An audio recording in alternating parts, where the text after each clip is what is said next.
बातम्यांचा वेगवान पद्धतीने आढावा घेऊयात। बीडच्या शिरूर तालुक्यामध्ये पावसाचा हाहाकार। मध्यरात्री आलेल्या पावसामुळे नदीला पूर आल्याने घरांमध्ये पाणी, बाळाला दूध पाजण्यासाठी वाटीही राहिली नाही असं म्हणत पूरग्रस्त भागातील महिलांच्या अश्रूंचा बांध फुटला। बीड जिल्ह्याला पावसाने झोडपून काढलं। शिरूर कासारमध्ये दमदार पाऊस, सिंदफणा नदीला पूर। पुराचं पाणी हे परिसरातील घरांमध्ये, दुकानांमध्ये शिरलंय। सिंदफणा नदीने रौद्ररूप धारण केलेलं असून तहसील प्रशासनाकडून नागरिकांना सतर्क राहण्याचं आवाहन। बीडच्या शिरूर येथील सिंदफणा नदीने रौद्ररूप धारण केलं। मध्यरात्री झालेल्या पावसाने नदीकाठच्या परिसरातील अनेक घरांसह दुकानांमध्येही पाणी शिरलंय। लातूरच्या औसात रात्रभर अतिवृष्टी, मेढा अंदोरा या गावाचा संपर्क तुटला। मध्यरात्रीपासून सकाळपर्यंत सुरू असलेल्या पावसामुळे सर्वत्र पाणीच पाणी। जालन्यातली मंठा तालुक्यातल्या वाघोडा गावामध्ये जोरदार पाऊस, गावाभोवती पुराच्या पाण्याचा वेढा। ग्रामस्थांनी गर्भवती महिलेला खांद्यावरून रुग्णालयात नेलंय।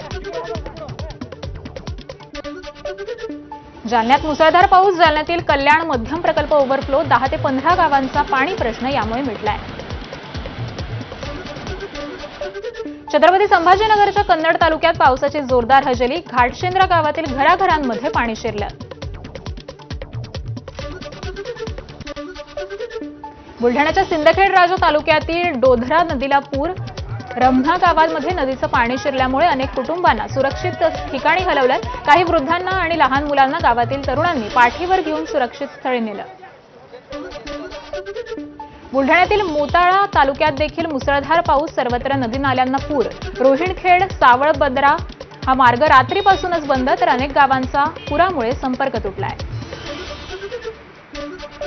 बुलढाण्याच्या सिंदखेड राजा तालुक्यात मुसळधार पाऊस, सिंदखेड राजा तालुक्यातील रमणा, देवखेड, सानोशी आणि वरदडी या गावांचा फटका। शेतांना तलावाचं स्वरूप आल्यामुळे घरांमध्येही पाणी शिरल्यानं मोठं नुकसान। छत्रपती संभाजीनगरमधील कचनेर येथील धारेश्वर धबधबा प्रवाहित, डोंगर माथ्यावरील ओढे नालेही प्रवाहित। सांगोला तालुक्यात पुन्हा एकदा पावसाचा दणका, महूद जवळील पूल वाहून गेल्यामुळे सांगोला अकलूज वाहतूक ही पूर्णपणे बंद झाली।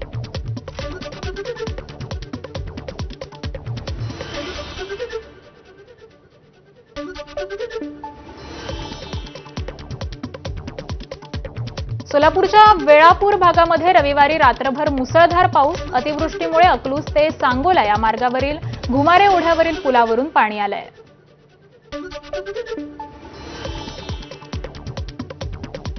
तर सोलापूरच्या बार्शी तालुक्यात देखील पावसानं थैमान घातलंय।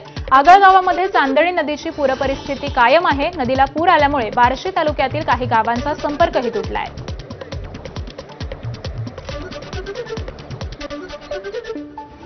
सोलापूरच्या अक्कलकोट तालुक्यातील अनेक गावात काल मुसळधार पावसाची हजेरी। तालुक्यातील वागदरी गावामध्ये नाल्याचं पाणी आलंय। अक्कलकोट तालुक्यात मागील काही दिवसांमध्ये झालेल्या पावसामुळे नदी, नाले आणि ओढ्यांना पूर आलाय।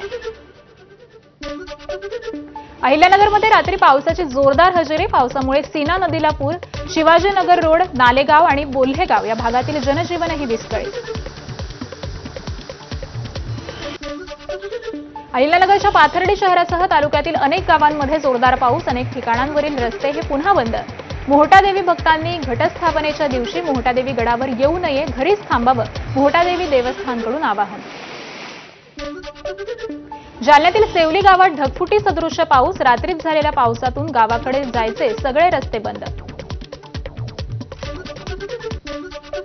जालन्यातील अंबड तालुक्यामध्ये ढगफुटी सदृश्य पाऊस, नालेवाडी, रेणापुरी, दयाळा, भांबेरी या गावामध्ये उभं पिकं पाण्याखाली गेलेत। मांगणी नदीला पूर, रेणापुरी, दयाळा आणि भांबेरी या गावांचा संपर्कही तुटलाय। जालन्यातील बदनापूर तालुक्यात मुसळधार पाऊस, शेताला तलावाचं स्वरूप, शेतकऱ्यांचं अतोनात नुकसान। तालुक्यातील सेवली, धारा, पाथरूड, उमरी, शिवनगर, उखळी या परिसरात शेतांना तलावाचं स्वरूप। गोंदियाच्या आमगाव तालुक्यातील झालिया, चिचटोला, पिपरटोला या रस्त्याची दयनीय अवस्था, पाण्यानं भरलेल्या खड्ड्यांमध्ये झोपून ग्रामपंचायत सदस्यांचं आंदोलन। अतिवृष्टीमुळे सोलापुरातील शेतकऱ्यांना मोठा फटका, यंदाच्या खरीप हंगामाची पिकं ही पाण्याखाली गेली आहेत। धाराशिवच्या परंडा तालुक्यातील कांदलगाव इथं पावसामुळे भीषण अपघात, पिकं पाण्याखाली गेल्यामुळे शेती पिकांचं मोठं नुकसान।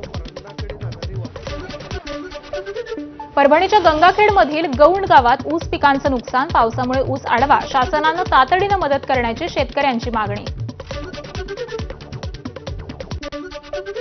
जळगावातील पाचोऱ्यासह अजिंठा घाट माथ्यावर झालेल्या मुसळधार पाऊस, तालुक्यातील हिवरा, अग्नवतीसह अन्य नद्या आणि नाल्यांना पूर, अनेक भागामध्ये पाणी शिरलंय. या भागाची आमदार किशोर पाटील यांच्यासह स्थानिक प्रशासनाच्या वतीनं पाहणी झाली.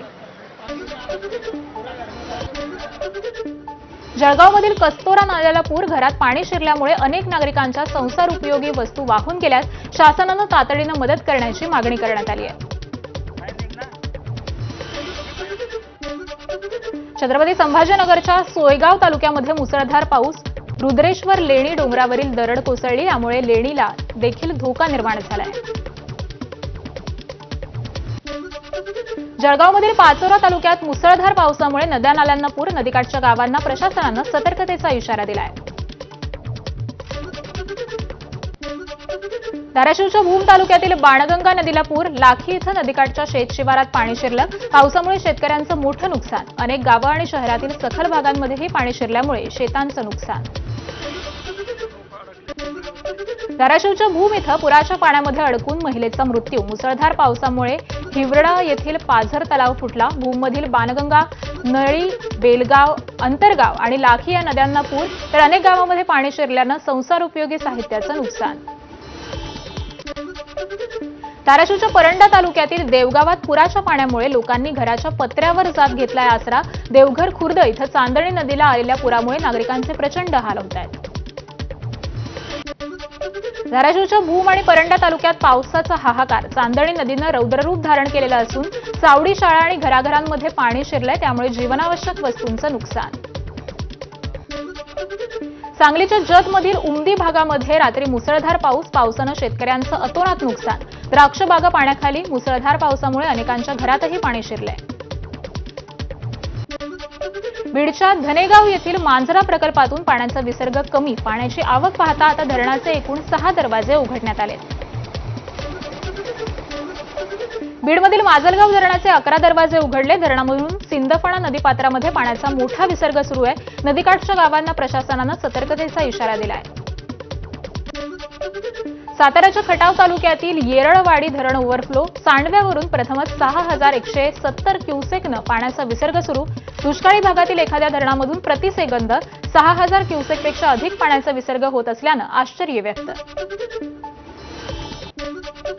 छत्रपती संभाजीनगर जिल्ह्यात पहाटेपासूनच कुठे मध्यम तर कुठे जोरदार पाऊस, पावसामुळे कन्नड तालुक्यात वाकी नदीला पुन्हा एकदा पूर, पैठण तालुक्यात देखील पावसाची जोरदार हजेरी. साताऱ्यातील कोरेगावातील रहिमतपूर भागामध्ये ढगफुटी सदृश्य पाऊस, राममळा येथील फरशी पुलावरती पुराचं पाणी आलंय. वर्ध्यात खरीप हंगामामध्ये अनेक भागात ढगफुटी सदृश्य पाऊस, यशोदा नदीला आलेल्या पुरामुळे पिकं पाण्याखाली गेलेत. सोयाबीन करडून निघालं असून 34,000 हेक्टरवर शेतीचं नुकसान झाल्याचा प्राथमिक अंदाज. बुलढाण्यात लोणार, सिंदखेड राजा, देऊळगाव राजा आणि मलकापूर या तालुक्यात ढगफुटी सदृश्य पाऊस, अतिवृष्टीमुळे 2,58,000 हेक्टरवरील पिकं बाधित झाली आहेत.